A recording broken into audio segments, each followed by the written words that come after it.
Thank you for visiting ChristopherMedia.net.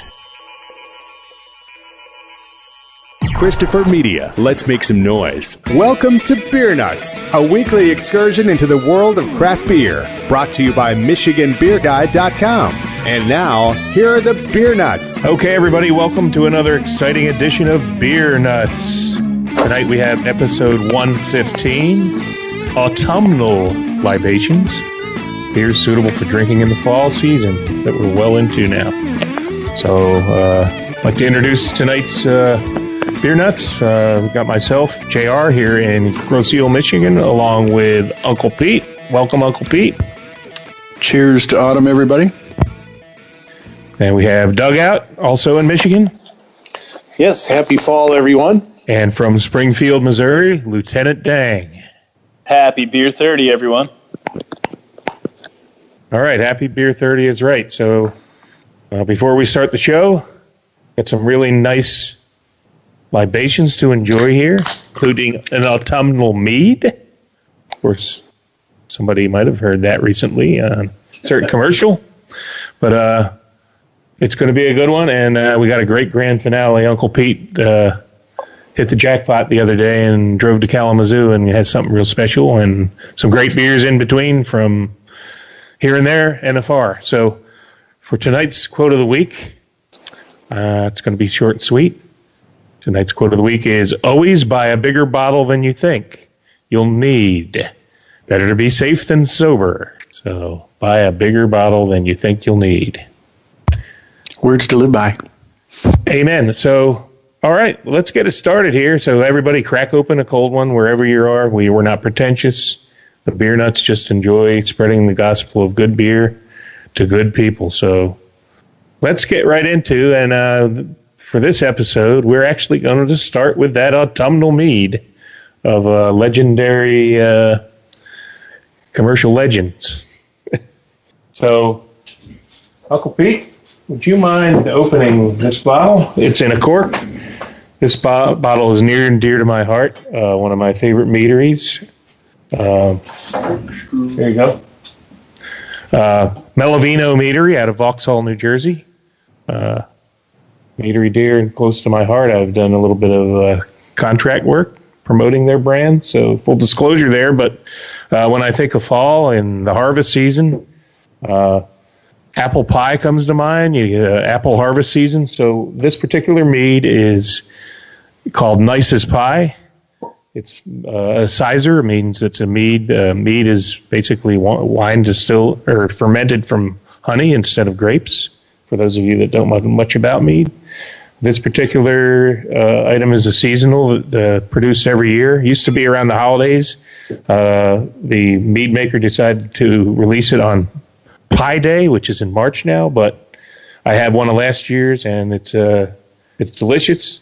So I introduce you to Melavino Nice's Pie, apple mead with vanilla beans and cinnamon, 14% ABV, made to be served chilled.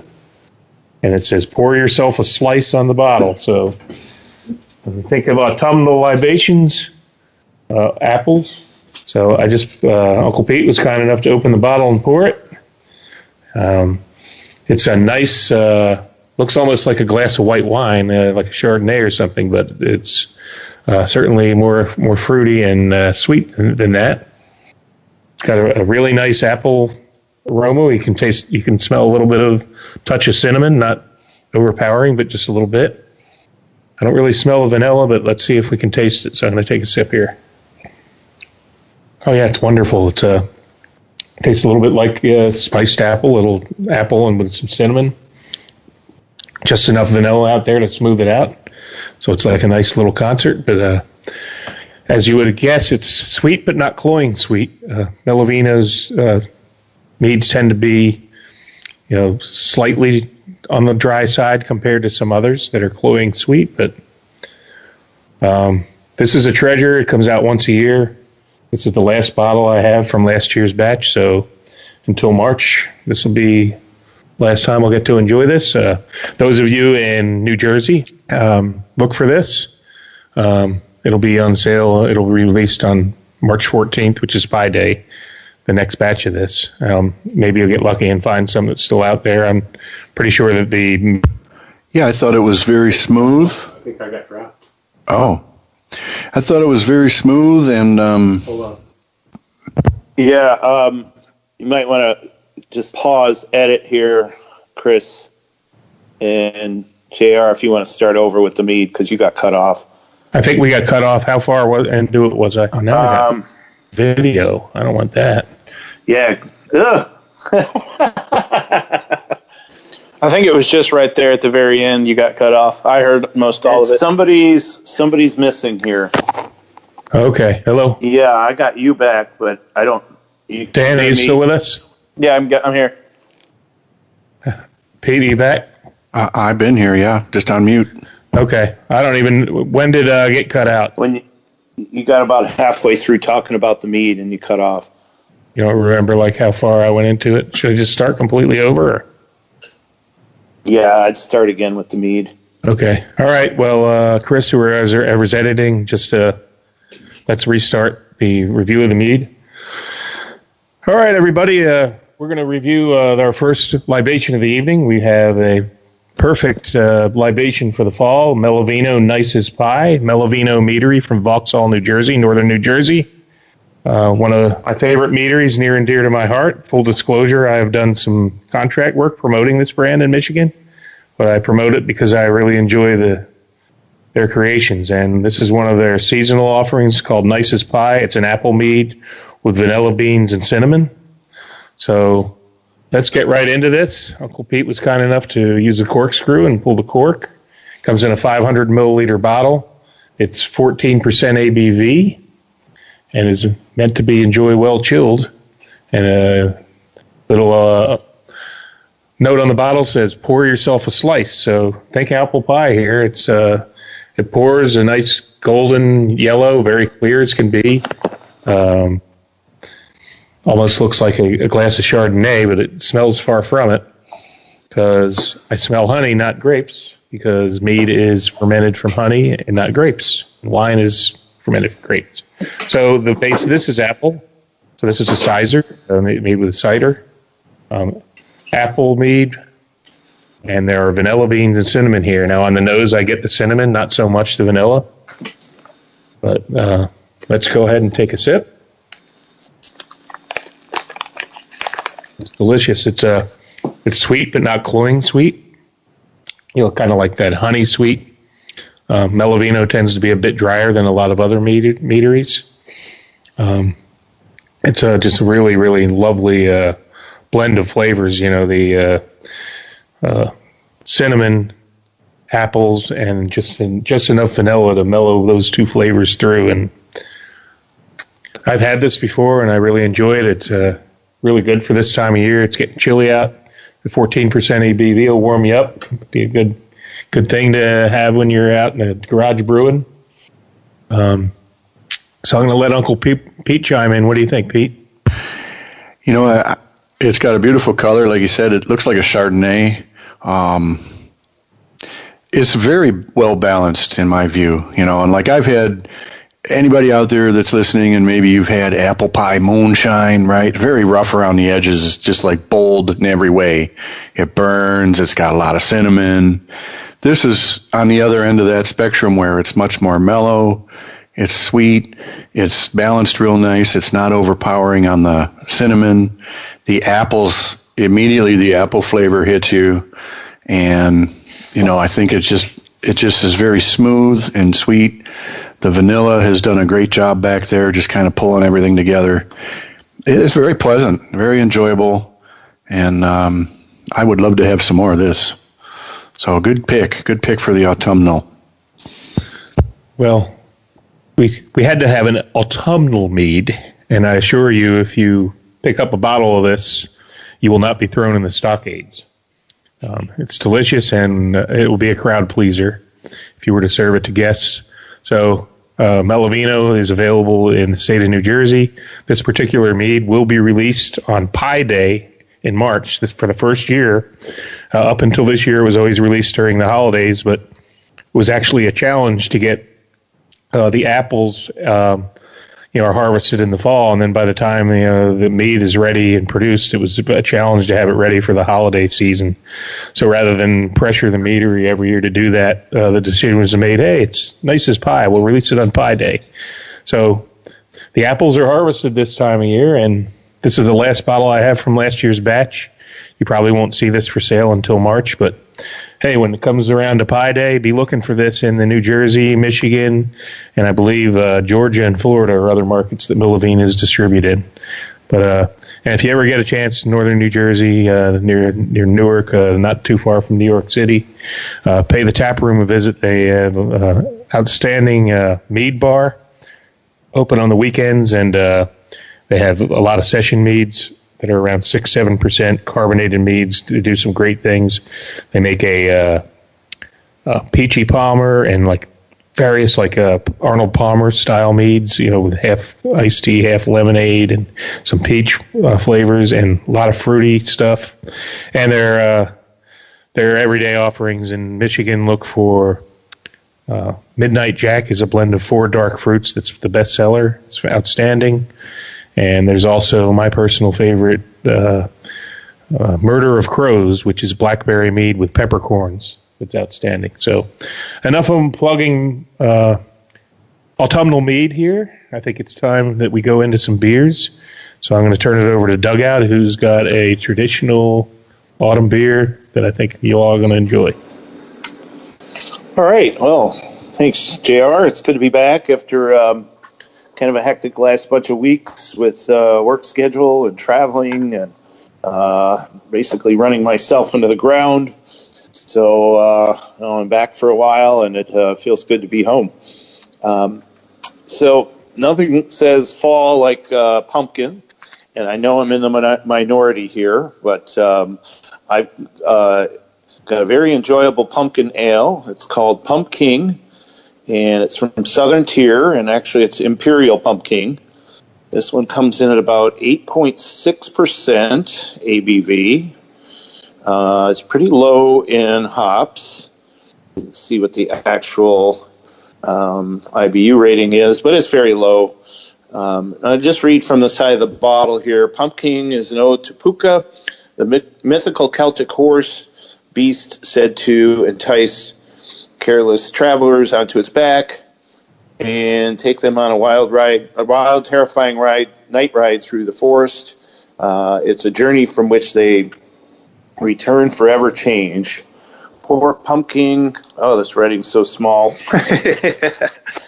Pour pumpkin into a goblet and allow its spiced aroma and deep copper color to entice you, entrance you. Taste the beer and you are bewitched, powerless to resist the pumpkin. This beer is brewed with pagan spirit and should be enjoyed responsibly. So I don't know how responsible I'm being drinking a bomber of it by myself, but at an 8.6. But it's got a really cool label with sort of an evil-looking pumpkin wearing a crown, ode to the pumpkin. It pours it's more of a gold than a copper, if you ask me. I've seen years past where it's been a deeper color. There's 2 varieties of hops in it and 2 varieties of malts. Pumpkin and spices. The aroma, you get some pumpkin pie spice, but you also get some pumpkin in there. You get kind of a malt. You get sort of a maltiness to it too. Some kind of crushed vanilla, roasted pecans. It's really a beautiful aroma. The smell is just great. So the flavor comes off with a bit of malt sweetness in the front. You got some vanilla, clove, allspice, cinnamon, nutmeg, and that all combines. But here's what makes this beer a little different for me for the flavor is that, to me, a lot of pumpkin beers just have the spice, but they don't have the flavor of the pumpkin itself. These guys have done wonderful things in bringing up to the true flavor of the pumpkin, of the gourd itself. And I'm always a big fan of pumpkin pie, and I like the flavor of pumpkin, and it's not hidden in here. The spice is there to complement it, not to overpower it, or to actually just be a spiced beer and call it a pumpkin ale, because I think that's what happens in a lot of cases. So it's kind of a medium light body. It's certainly something that you can cellar, and it will do well over the years. It's right at that edge, I guess, of where you would cellar something, but I guess anything over 8 is pretty much a candidate, but it just depends if, there's a high hop level, the hops are going to fall off, it's going to change significantly. But given that it's low hop level, high spice level, that over time that these spices could die down and actually have more of a pumpkin flavor and be actually quite nice. I know you're kind of a gastronomic expert as well, Dugout. And I was just checking around on the Southern Tier's website about pumpkin, and they got several recipes for using pumpkin beer in some recipes like pumpkin cheesecake brownies, pumpkin bacon, pumpkin gravy. So maybe you ought to get a little wild in the kitchen one day with some of that stuff and whip up some good pumpkin victuals. Well, I'll tell you what, the price was right on this bottle. It was $8 for 22 ounce, 8.6% bottle. And, that's quite a good value, if you ask me. Most beers up in that upper range get into the $10 and $12 range, where this is well below that. So I wouldn't hesitate to put this into some type of recipe, or even like, say, a butternut squash soup, or even a pumpkin soup. Now, I saw in the store today, as I was perusing, the Rum King, which is the rum barrel version of this. Has anyone had this that can give me an idea of how that might be? No, I've not had the Rum King. I've had this. It's this one's darker, older brother, the Warlock, and I really think Warlock is my favorite pumpkin beer, bar none. That's a dark version of the pumpkin, and those dark roasted malts just really kind of bring out some different flavors of the pumpkin and the spices. But I've not had the rum barrel aged. I'd certainly be interested in trying something like that. Well, I usually run when I see pumpkin beers, but I think I'm going to give the Rum King a chance because the review you gave on this one makes me a little bit curious. So I think I'm going to just give that rum one a shot next time I see it. Yeah, I sure would. Just because a beer is pumpkin doesn't mean it should have the negative connotations. Absolutely, some of them do, and they're well-deserved. I think a lot of them are done in sort of a cost-cutting way, or they're done in a way to say, like, oh, I want to make this taste like pumpkin pie, and pumpkin pie has these spices in it, and they don't do much due diligence on the flavor of the pumpkin itself. So those beers I write off immediately. I believe we've reviewed Punked, right? Is that the one from Dogfish Head?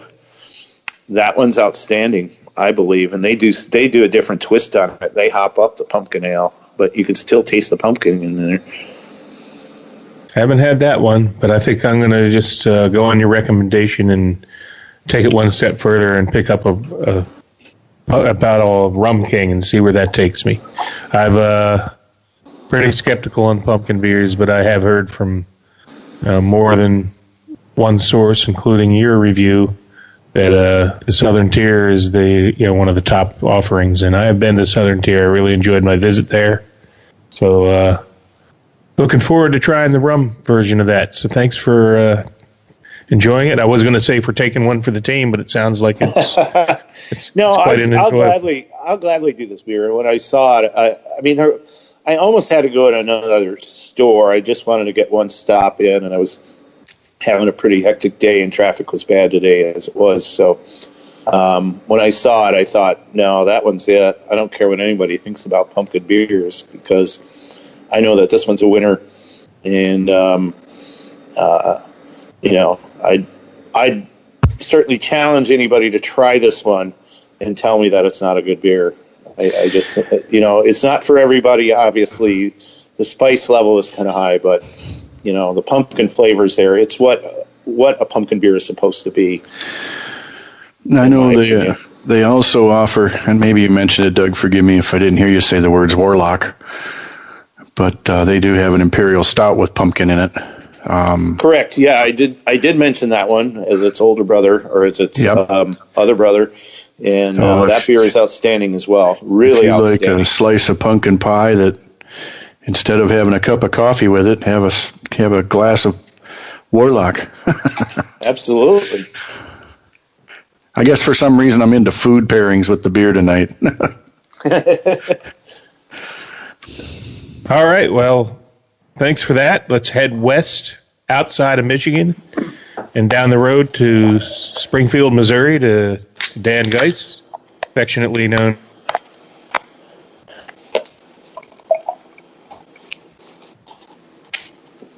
Check. Can you hear me? Uncle Pete's here. John might have dropped his audio again. Yeah, I think John dropped, but yeah, I'm we can back. hear you. I don't know why this keeps happening. I'm not happy. Can you hear me? Yep. All right. Well, I'm going to reintroduce you, Dan. I don't know where I got cut off, but all right. Well, we're going to take it from Michigan and head west to Springfield, Missouri, and to Dan Geis, affectionately known as Lieutenant Dang. So, welcome back, Dan. I understand you're going to have a sweet potato beer for us. So, take it away. Yeah, thanks, guys. Happy to be here. This is from Piney River Brewing Company, and it is just simply called Sweet Potato Ale. Excuse me. It is it pours a copper color. It's not quite opaque, but it's copper, but it's fairly dark. Can't see through it. Just very, very light head, dissipated very quickly. The aroma, you get just a slight bit of that pumpkin body. It's a spice, the vanilla, very, very mild. You know, it's comes across very subtle, I should say. Let me take a sip here. Yeah, I feel like I'm getting a bit of the taste of a little bit kind of like a roasted pumpkin. It's not overly sweet. It's not overly spiced. It's just very mild.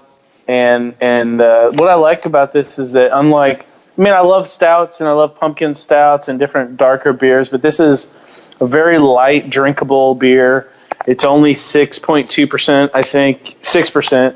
So it's an easy drinker. It goes down nice. Nothing overpowers.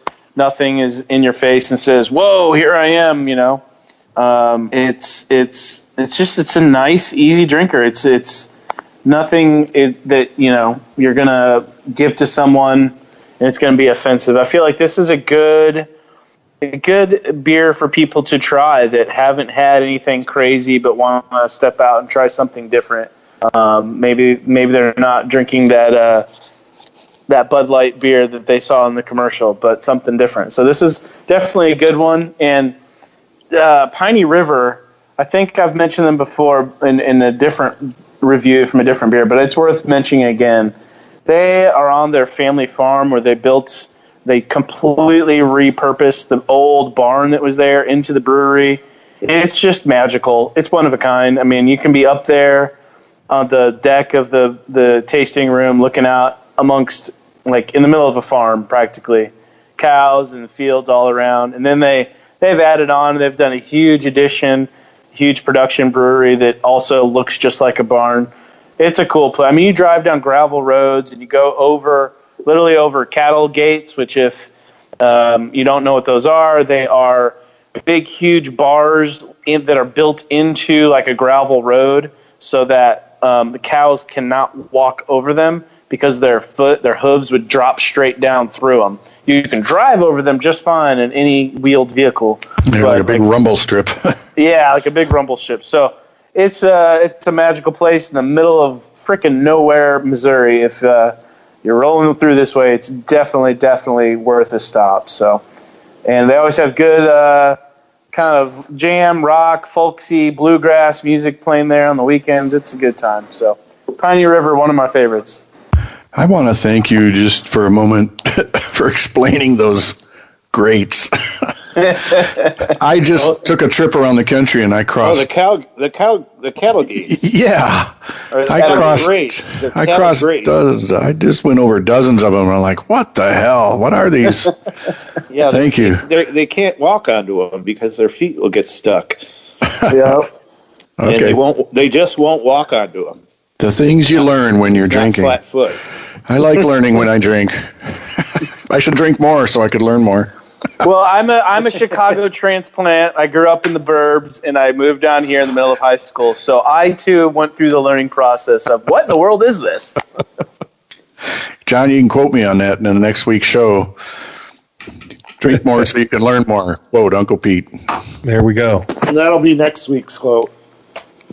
Well, Dan, I really enjoy when you come on because a lot of times we get stuck in a rut with beers and libations that we're aware of and comfortable of, and we know the breweries, so it's great to have, when you or Ross or some of the other guys that are out of town describe some other places to us. It makes me really want to make a trip out to Missouri, maybe on my next trip to Arizona. But always enjoy your descriptions of the beers and the experiences at breweries from far away from us. So thanks for bringing that in.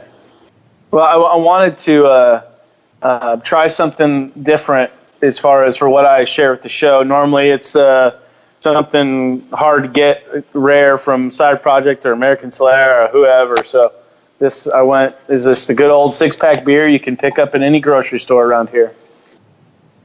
And that's great because we always say at the beginning of the show we're not pretentious and we're trying to introduce more good people to more good beer, and that's sounds like it's a good gateway beer for somebody that it won't intimidate you. It's an easy drinker and makes me want to try one. All right, well, let's go back to Michigan. Pete, you should be next, but I think we were going to wait on his beer because he's got something pretty special. But what do you think? You want to do this yours now, or you want me to go first? What do you got? You got Jackie? Yeah. We'll go ahead and start with mine. Pete's got something, a treasure here that he just picked up a couple days ago. So we're going to go with my beer first from the great state of Ohio. Not many people in Michigan would say that, but this is a great brewery that even Michiganders would not dispute, that Jackie O's in Athens, Ohio, is a fantastic brewery. Albeit, even though it is from the state of Ohio, I say that in jest. But what I have here from Jackie O's is a really nice fall beer. It's called Oro Negro, stout brewed with walnuts and conditioned on spices. So I'm going to pour this beer. Uncle Pete was kind enough to do a pour for me. Really nice, healthy head here, about a one-finger head. Cola flavored, and it's not really disappearing soon, so nice, healthy carbonation in this. Jet black, as you would expect with a stout.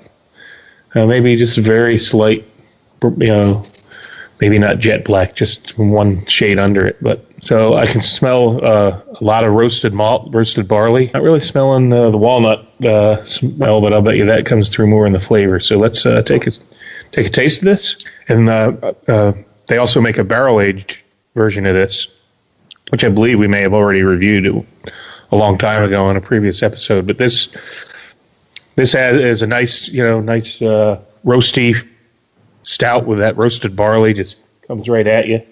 Don't know, the walnut taste is there. It's, they got that little bit of bitter nuttiness, but it's not overwhelming. And I'm surprised because I'm looking for, vanilla beans and spice. I'm not getting a whole lot of that. It's kind of a very subtle back end. But the base stout on this is, again, very roasty.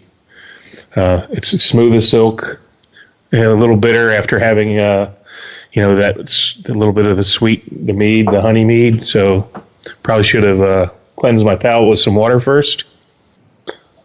But delicious, great mouthfeel on this. And now, after a couple sips, it's starting to come around a little bit more, getting that sweetness out of my mouth from my previous drink. So I'm getting more of the nuttiness now and a little bit of vanilla on the back end. I'm going to read the description from the bottle real quick. It says, Oro Negros spawned from our unwavering compulsion to experiment. Infusing imperial stouts with spices, fruits, and wood has been a staple at our bottle releases since 2009. Oro Negro is the culmination of note-taking and listening to our patrons. Our cherished oil of Aphrodite is infused with cocoa nibs, vanilla beans, oak staves, habaneros, and cinnamon sticks. A refined stout filled with rich in character and a touch of heat. I didn't get much of the heat on it.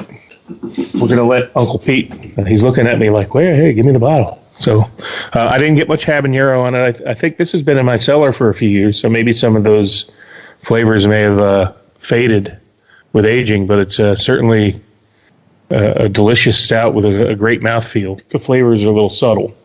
I'm going to let Pete give you his opinion. Well, it's definitely Oro Negro if you translate that, and it means black gold.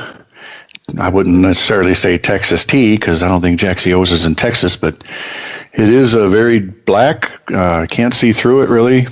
The aroma, it is an interesting aroma to me. It's got a very earthy aroma. I pick up some chocolate and mild coffee in the aroma, but I'm not sure I can equate it to what did you say was in it? Walnuts or something? Walnuts. Let me take a taste.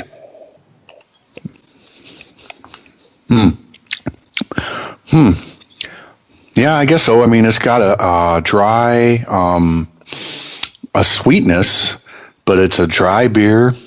Earthy. Very dry and bitter dry, and I would say bitterness probably from the roasted malt as compared to being highly hopped. I don't know what the IBUs is. I wouldn't suspect it's too high. I'm not getting, I don't think it's hop influence I'm getting.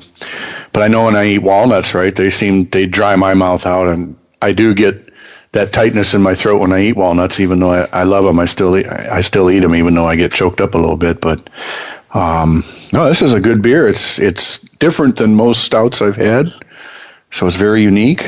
And yeah, I could drink a bottle of this. Very, very interesting. Guys, do they use regular walnuts or do they use black walnuts? Doesn't say on the bottle, so I'm not sure. I know Oil of Aphrodite is their other walnut beer, so I guess that was the base for this. So apparently they've added... Actually, walnuts in beer can tend to add bitterness, and black walnuts can be extremely bitter and used to make something just really close to the edge. So that's why I was curious if they were regular walnuts or black walnuts. Yeah, I'm not getting anything from either the bottle or the website as far as what kind of walnuts. It just says walnuts. So Good question, but good points made as far as, the black walnuts offering up the bitterness. Yeah, definitely. I think this tastes very much like Oil of Aphrodite because I've had some of these beers previously. What I think has happened is I think it's a couple years of aging has removed, I think a lot of those other flavors, the habanero, the vanilla beans, a lot of that has faded away, and we're left with the walnut bitterness. It's almost so bitter that it's almost puckering my mouth, like that tightness that Pete was talking about in his throat, and I'm getting a little bit of that. So I guess the lesson to be learned for this is the next time I get one, I'm going to be drinking it fresh, because I remember when I drank this fresh, it was a lot more going on. But, that's it's always interesting. We always recommend if you buy something and you want to age it, get 2 bottles at least and drink one when it's fresh and drink one a couple of years later. And it enables you to find out, what age does to a certain beer. So it's still a very enjoyable beer, but I think it's a shell of its former self. So next time I buy one of these, I'm going to drink it fresh. All right. How's everybody doing? Pete, you want to go for yours? And then I think Dugout's got a great autumn homebrew to close out the show with. So I'm going to let Uncle Pete divulge the treasure that he has and tell us about his journey the other day. So take it away, Pete. Yeah, I didn't get enough of road tripping, so I ended up heading over to Kalamazoo, which isn't much of a road trip comparatively speaking, but did spend 2 hours on the road getting over there to Bell's, again, one of my favorite Michigan breweries, and turned out they were releasing bourbon barrel aged Expedition Stout that day with a 1 case limit, and I stood in line for probably 30 minutes. I was there. I think the release opened at 10 o'clock. I got there about 10:45, 11 o'clock.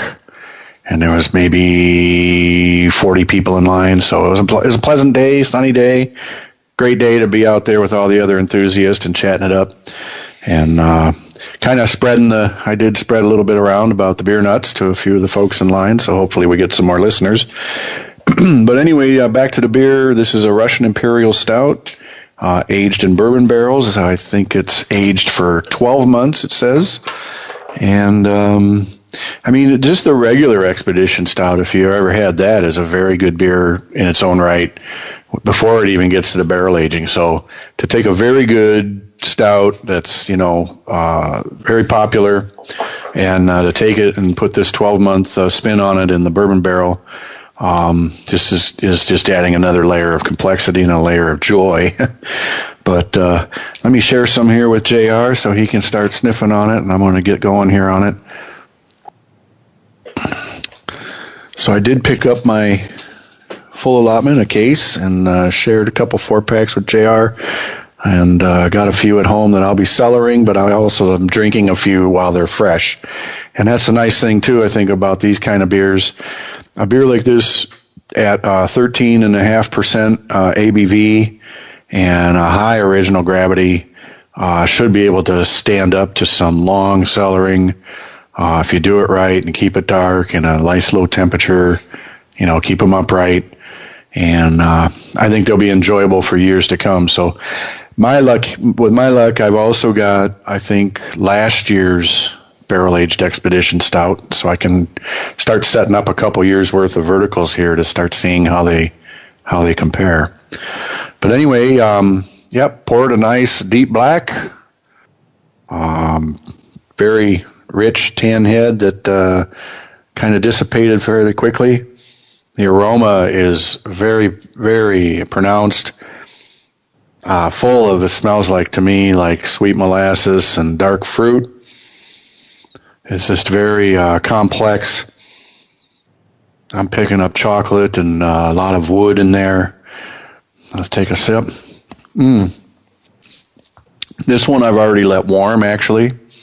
And so, you can serve it somewhat chilled, but, as they warm, they do open up. And this one, I believe, is already warmed up, so it's opened up already. And the flavors are just, they're all over the map here. I'm getting a lot of sweet,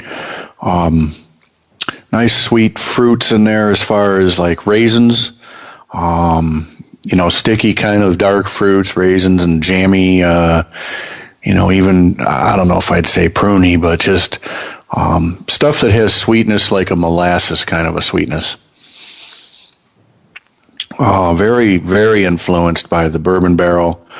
I get the alcohol. It's 13.5%. It's very rich, very decadent. I almost start to think of things like German chocolate cake and how that goes. Although I'm not, there's no coconut in this. The sweetness really reminds me of a sweet toasted coconut. JR, you want to add some notes to that tasting? Yeah, it's a real treat. It's one of my favorite barrel-aged beers or favorite beers. As a stout lover, the base stout, the Expedition Stout's already one of my favorites, and also really gets better with age, as this probably does. But boy, the first thing I notice on this is the mouthfeel. It's just, nobody would ever say this is thin. This is as full-bodied as they come, but yet it's not so thick that it's, not enjoyable. It's just I love the. It's almost like a fudge consistency to me, like a nice rich. You said chocolate cake. I would say more of a fudge. That nice, rich, thick. Bursting with flavor. You get the raisins, the dark fruits. I can only imagine after a couple of years of aging, some of the more complex flavors that will develop. And I expected it to be, fresh out, just a booze bomb. And a lot of people describe barrel-aged beers when they first are released, usually boozy or hot. And some people say a hot mess because it's so boozy. But I don't get that with this. I think the brewer waited until it was ready to be drank to release it. And it's delicious as it is. It's actually delightful that it's not colder than it is, because it's the perfect, nice, almost maybe slightly cooler than room temperature, but perfect temperature, bursting with flavor. Full bodied, full flavored, everything you could ask for and more. The barrel influence is there, the bourbon flavor is there, but nothing is really blowing anything else out of the order. It's it's totally balanced, and as I always like to say, it's like a well-rehearsed concert here. Everything just comes together and into one uniform, fantastic flavor. So glad that you were able to go, and very appreciative that you're sharing some with me. It's arguably my favorite barrel-aged Michigan beer. It's a real treat. Thanks for sharing it. Oh, welcome. I have been told, rumor has it, that a supply of this, a limited supply, will be hitting distribution. So fear not if you weren't able to go to Kalamazoo like Pete was fortunate enough to do. This should be hitting Michigan shelves within the next week or two, I would think. So I don't know how much there is, but truck chasers unite and look for this on shelves, and hopefully you're able to get some, because it's a real treat. Yeah, when I was there, it sounded like they had plenty to go around, and it was just a matter of time before it starts, getting out of all the main distribution arteries and onto the shelves. So look forward to it, everybody. And I might mention, the other day, JR and I had just sitting around, and we shared a 2012 Bourbon County stout. And, being aged 6 years, it was quite balanced out and really developed some beautiful, beautiful flavors. And when I think about that beer, I can imagine a beer like this right in front of us right now is going to start, over the course of time now, start picking up some of those nice balanced, almost like a brandy fortified flavor, just a smooth, not hot, and very, very pleasant beer. Yep, and want to mention also, that was pre-AB, pre-Anheuser-Busch InBev, Bourbon County, before the buyout. But more importantly, this treat here is pretty much a precursor to our next episode, which will be the celebration of the arrival of stout season. So that'll be the next episode we produce next week. So look forward to that. It'll probably be, I know almost all the beer nuts is probably one of the most looked forward to episodes of the year, because we all love our stouts. So it's a great time to be a beer nut. Stout season is upon us. Prepare your livers accordingly. And your wallets. All right. Well, I think Dugout's going to wrap things up here with another one of his legendary coveted home brews. So tell us about your brew, Doug. All right. Well, real quickly, before I do that, I heard the same info on the distribution for the Bells. And I've got today when I was out shopping for beer, I put a little note into the beer buyer's hand and said, please hold for me when this comes in, a 6-pack of the Bells. And then there was the other release that was coming out, which was Founder CBS. And there should be some distribution on that one too once it hits the shelves. So now back to the things at hand. I've been pretty busy brewing through the summer and into the fall. Yay! And I just tapped this one. I just bottled. There's 2 versions of it. Okay, let me start from the beginning. We have this beer is called Rubber Cow Wee Heavy. It is obviously a wee heavy Scottish ale, and it's brewed with 40 pounds of grain for 10-gallon batch. So Big OG. Big OG. Well, not as high as I had wanted, but still big OG. I think it's in the 9s, somewhere in the mid-9s. Good enough for me, buddy. But yeah, good enough for me too. There's 2 versions of it. The one I have tonight is just the normal version. That's it's brewed about 6 weeks ago. So it's been aging in a secondary. It's been through its primary. It went through a flood. And while the basement was flooding, the first thing I did was get the beer. Good man. Then I unplugged the appliances. All right. Got your priorities right. Priorities, yep. I've been through this drill before. But so this is, there's the second version is aged in oak chips, soaked in Lafroig Scotch for, about 2.5 months. And Oh, man. then the Lafroig chips were added into the secondary of this beer. And I got a sip of it before bottling it. And what I did with that one is I went straight to bottle condition. That one can sit for a year and I have a true root cellar in my house. So that can sit in there for, 6, 7, 8 months before we ever pop a bottle of it. Or until the next time I'm over.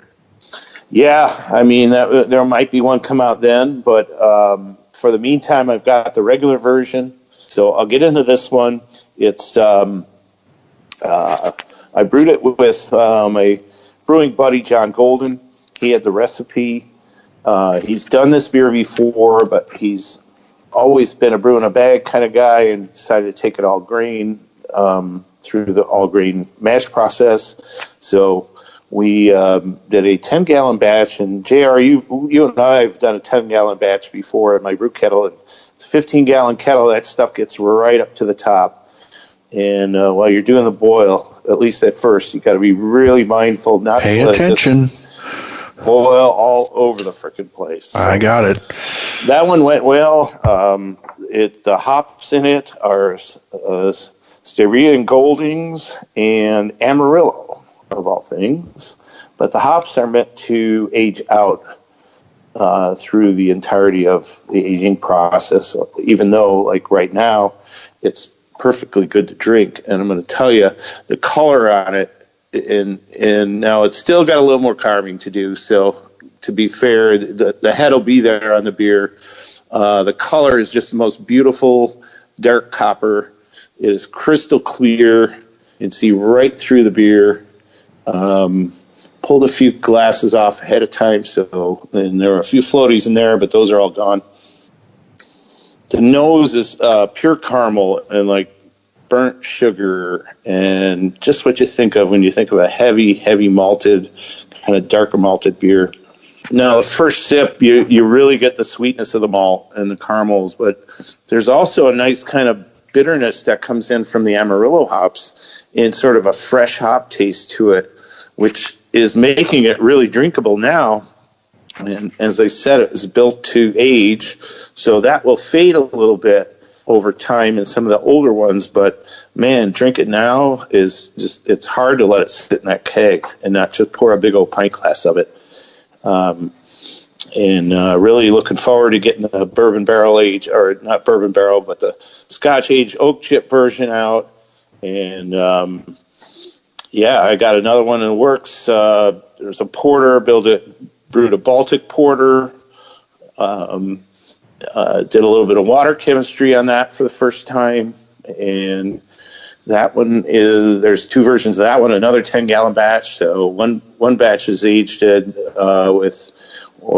has Montmorency cherry in it. So Michigan cherry, Michigan tart cherry.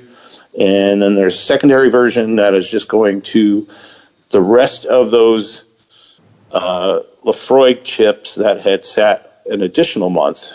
Those are going into the porter. Oh, man, you're getting us all excited around here.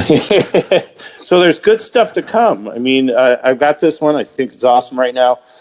Can't wait till, a couple days. This will be on full carb, but got to just have some restraint and not drink it. Some of it's getting bottled. Some of it's going to stay in the keg. So I'll definitely have this one over the holidays. And then the porter, kind of the same thing. The cherry porter will be ready for the holidays. Should be ready about Thanksgiving time.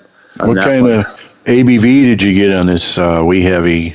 The Wee Heavy's right around the lower nines on this one. Oh, good. That's good. Didn't have the greatest efficiency on the mash, but it was just sort of trying to get by with the equipment you have sometimes can reduce some of your results. So, could I use an extra mash tun? Yes, I could. Did I do 2 batches of mash in a row? Yes, I did. Yeah, it was pretty grueling.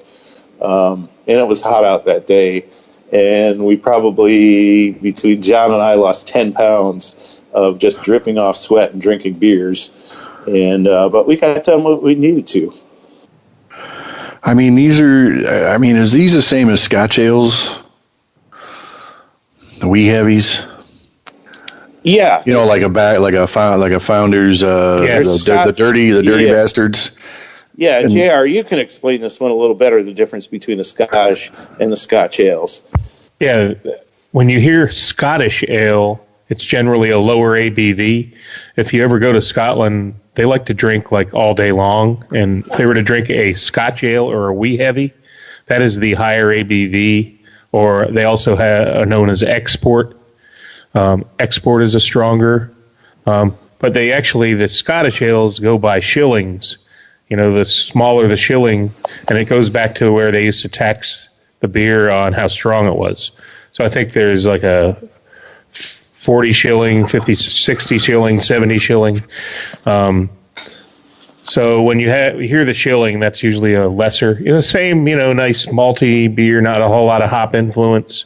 But the real strong stuff like Dugout's Brewing is known as either a Wee Heavy or a Scotch ale. So yeah, they're pretty much an interchangeable name for the stronger ABV. I think I've even heard 70 shilling as I think that's higher than what they really serve there.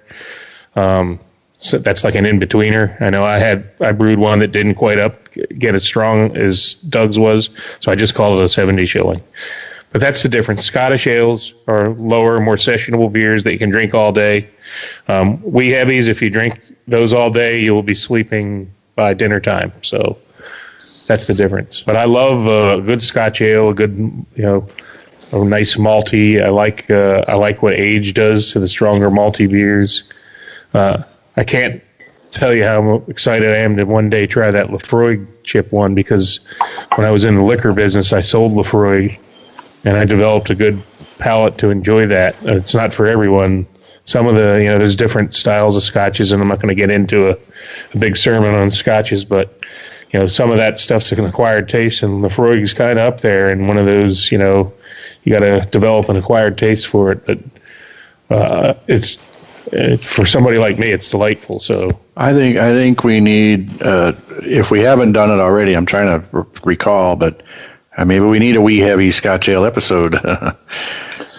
Totally dedicated? Yes. We have not done a totally dedicated Wee Heavy I agree. show.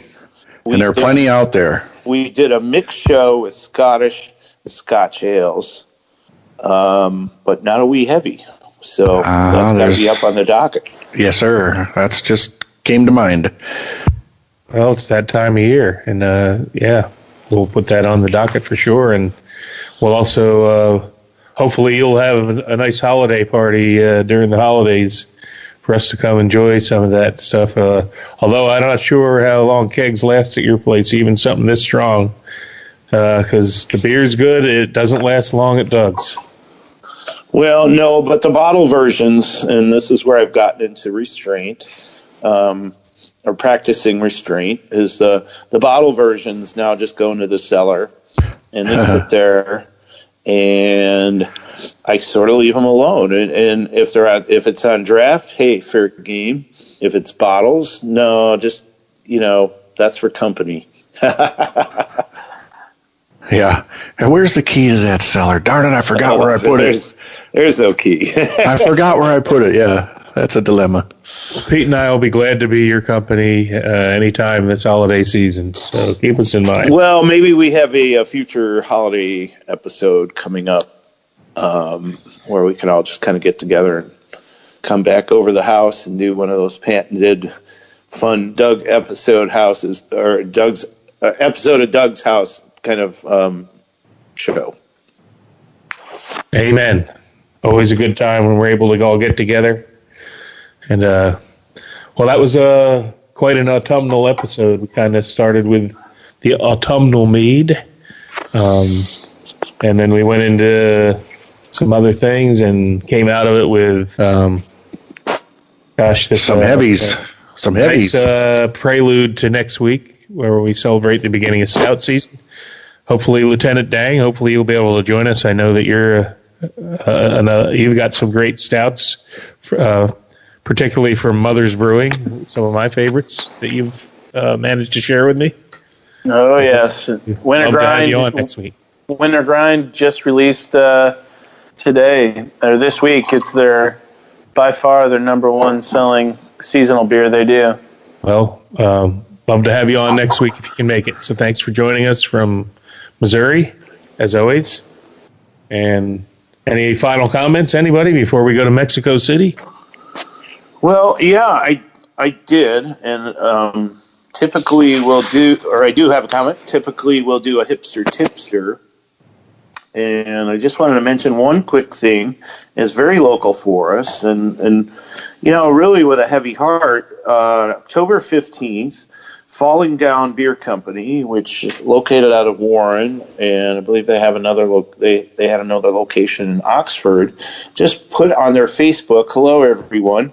This is with a very heavy heart that I must inform you that FDBC is no more. This was not my choice, and it is devastating. I have enjoyed the past 6 years immensely, and I wish everybody the best. Sincerely, Mark." And Mark is obviously the principal owner of Falling Down Beer Company. I was kind of gutted this summer. I was at Michigan Homebrewers Festival, and they were a big sponsor. They put up money for it and just stood out of the way and let homebrewers shine and have their day. Class place, good beers. I always saw them at the Michigan beer festivals that we all went to, JR and Uncle Pete. And it's just sad. And from what I understand, a heavy investor just decided on a whim to just pull out 100%, and they would not be able to survive without that. So that is the demise. Hopefully, we'll look forward to seeing a reincarnation of these guys in the near future. But that's all the news we had on these guys. Pretty sad. Yeah, it's not a happy thing. Sorry to hear it. I know I remember at the beer festivals having some of their beers. And never been to their location. Fun stuff. They were in the original location was in an old Denny's. And, they just scraped by, and they had like picnic tables that looked like they picked off the curbs and out of the alleys, and chairs, and just everything seemed sort of secondhand. But once the beer started flowing, nobody cared and just started having a good time. And it was like hanging out in somebody's garage, although if their garage was an old Denny's, just pretty abstract stuff. But yeah, I'll miss it. Well, always sorry to hear this. There's some talk the bubble's bursting, and my opinion on that is there's always going to be room for breweries that don't try to get too big for their britches and try to be just the neighborhood brew pub. There's always going to be room for those guys. If you try to get too big and get into distribution, and I'm not saying Falling Down did, because I don't believe they were on that track. I think this is a different issue. But, one of the things we talk about at Schoolcraft College is, just plan to be the local neighborhood brewery and cater to your local customers, and you'll be a destination, and you can make a profit.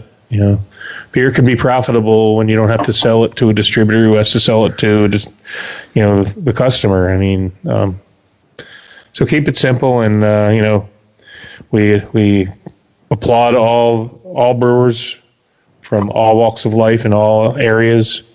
But with I think over 6,000 breweries, there's going to be failures and successes, and really sorry to hear that. And again, we wish you all the best to those guys, and hopefully they can find another source for some financing and open the doors again. So, Yeah, look at breweries. Like Moore Brewing in the Chicago area. I mean, Side Project in St. Louis, Narrow Gauge. Places that they were just your neighborhood brewery, and people show up in droves, and they had to start doing releases, and then they would sell out in a day or two of what they had because they were so loved, and therefore, because their business model is doing it that way, they're at almost zero risk of going through this catastrophic failure. They just sell what they could make, and when they're out, they're out. Yep. And, then one more hipster tipster news, Toppling Goliath just announced, I guess they're having the lottery for Kentucky Breakfast Stout, KBBS. Is that right, Dan? Yep. So it's $100 for a 12-ounce bottle of KBBS and a glass, I believe. So there's a lot of people in the craft beer world chattering about that. Like, it used to be, at least when you made that long trip to Decorah, Iowa, just to get this coveted beer, that you would at least get more than one, and you'd at least maybe get to have a draft pour at the brewery, but they're not even going to have it on draft. So, I mean, I'm sorry, no matter how good something is, I'm not willing to drive 9 hours and pay $100 for one 12-ounce bottle of beer. I don't care how much it's worth on the secondary market. And I think a lot of people are just getting fed up with some of that. So that's the other end of the spectrum where maybe a brewery's getting a little greedy with that. Yeah, totally. Well, is everybody... Oh, go ahead, Doug. Yeah, some people will, though, and some people covet it that much that, and from what I understand, that beer is that good. But do I find myself being drawn to it? No. But can I understand somebody else being drawn to it? Absolutely. Yeah. And, sometimes it's about the beer and drinking that beer. Yeah, other people have eyes in secondary market, all that stuff. Absolutely. I don't know. I have always mixed feelings about that whole scene, so I don't really want to delve into that. But hey, if it floats your boat and you're willing to pay $100, I mean, you think about it. A bottle of Heart of Darkness Schramm's mead is well into the hundreds of dollars, and people line up to go buy that, and people don't even bat an eye and say if it's worth it or not. So to somebody, that beer is worth that to them. Yeah. I suppose if I was a Mega Million winner in South Carolina, well, maybe I'd just go buy the place, Yeah. Buy all the beer. Or just, no, I wouldn't even have to go there because I could just pay somebody to go there, and it wouldn't matter, right? I could just buy it on the secondary market. Go get me that beer, and I could just hire some kid to just go wait in those lines, and in the middle of winter, where it's like ice sheets are sleeting sideways, and it's piercing in your ears. And, like we all have been to those releases, right? Well, everybody, let me offer one up. Everybody's getting their tips on the hipster tipster news, so I'll bring one back that's more maybe on the humorous side. But I did read recently about a brewery in Chicago, I think it was, who was making a deal with Planters, and they're making an IPA peanut beer, peanut IPA. And JR's with me on this, I know, because we've tasted a number of beers that have peanuts in them. And personally, for me, I've yet to find a single one that really tastes like real peanuts. And so this will be an interesting, it's got Mr. Peanut on the label, that old icon of Planters. And I love Planters peanuts, but I just can't imagine an IPA with peanuts in it. So check that one out on the Newswire, everybody. Well, and one more hunk of news, and then I'll stop, is this coming weekend is the Michigan Brewers Guild Fall Beer Festival, Easter Market in Detroit. I don't know if any of you guys are going, but I am on Saturday. And I believe there are 9 different breweries that are releasing a Faygo Red Pop beer at the festival this year. Oh, you mean like Rock and Rye and all that grape? Faygo, Detroit's own Faygo soda Awesome. company. So, Awesome. pop company. Sorry, shouldn't say soda. I think they're the ones that coined the term pop, or at least they lay claim to it. Man, it's all through the Midwest, though. I mean, in Chicago, it was pop. And so could have come from anywhere, but that's a regional thing. Well, I heard that the grape version is made by Batch Brewing Company in Detroit and that it's phenomenal. Yes. It's just like I had just heard the same thing because apparently they've released theirs ahead of time. But, 9 different versions. Oh, you're so lucky to get out there and try them all, Dugout. You're not going to go, Uncle Pete? I don't have a ticket right now. If I had to go, I don't think it's sold out though. I don't think Friday is. If I go, it would probably be Friday because Saturday I have a family function. But I'll see what I can do. Yeah, that sounds great. I love Faygo and the history that it has with Detroit, and the influence on coining the term pop. And I think they were one of the first soda beverage makers that started using twist-off bottle caps. I was reading up on them recently, so. Yeah, and the whole ICP thing, and seeing Clown Posse and all that. Oh, the Faygo showers. Sign house, yeah. Well, if you drink them all, Doug, I want you to be out there singing the Faygo song, man. That'd be awesome. Well, I don't know if I'm going to get to all 9 of those. Get to 9 Usually there's going to be like extreme lines for those kinds of beers, and I'm the kind of guy that just tends to avoid it and just go get a 4D that nobody's standing in line for. Yeah, good call. Amen or a bourbon barrel 4D, because the Coonan brings out the big guns for those things. JR, you were mixing 4D and another beer about 2 or 3 years ago at that fest. What was it? You had Cherry Brewing. Food Brewing and the 4D. Yep, they're Cherry Brewing with the 4D. That was the infamous interview with Brett Coonan that we never could recover from my phone. Maybe a little bit too many 4Ds that day. But good memories, and I'm sure more good memories to be had. I'm not sure if I'm going either. I had planned to go away this weekend. Those plans are fallen through, so I may now be able to attend. So to be determined, but certainly if I go, I'll be letting you know to link up. So, well, that about wraps it up for the autumnal episode. So, thanks for joining us, and I look forward to our next stout season, opening of stout season episode coming up. Sure to have some really good brews for that one. I've already got a few ideas. So join us for that episode next week. And until then, as they say in old Mexico City, AMF.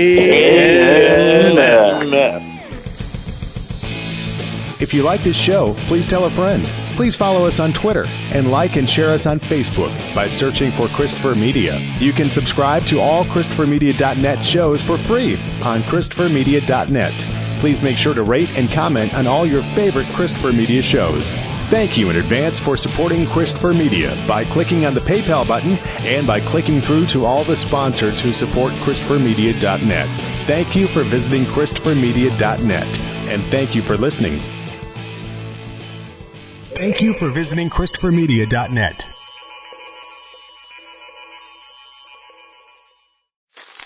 Me, but also you. The Pharaoh fast forwards his favorite foreign film, Powder Donut. Okay, what's my line? The only line I see here on the script is get options based on your budget with the name your price tool from Progressive. Oh man, that's a tongue twister, huh? I'm sorry, I'm gonna need a few more minutes. Bulbous Walrus, the Bulbous Walrus. The name your price tool, only from Progressive. The owl ran afoul of the comatose coxswain. Progressive Casualty Insurance Company and affiliates. Price and coverage match limited by state law.